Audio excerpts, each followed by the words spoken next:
Sir, naimangkin na to sir. Naimangkin sir. Grabe oh. Sir, nanawag na to. Naka-jersey lagi na. Alam, tata diri sa balay ni Kuan. Bahay Kubo sa Dapitan City. Inani din Bahay Kubo sa una, taas. Dayon sa ilalom, pwede kananan, no?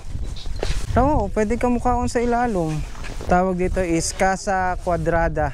Bahay na parisukat. Itinayo ni Rizal ang kubong ito upang maging dormitoryo ng mga mag-aaral niya. Ah, okay. Nahimo din siyang eskwelahan dire. Dormitory man daw, ginamit nilang pagawaan ang espasyo sa ilalim ng kubo.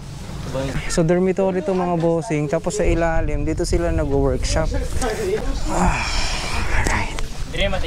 Dormitory nila sa taas, and then sa ilalom, diri sila nasa lay trabahoon.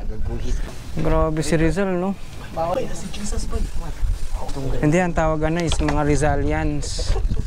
Namanggoy ko na religion. Na ang religion is Rizalian. Gihimo nilang prophet si Rizal. Oo. May buntag, sir. Sir, costume yun na ninyo? Sutana, sir. Ah, sutana.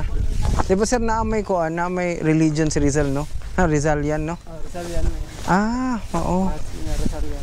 Pero daghan may nga grupo nga sa Rizalian. Ah, okay.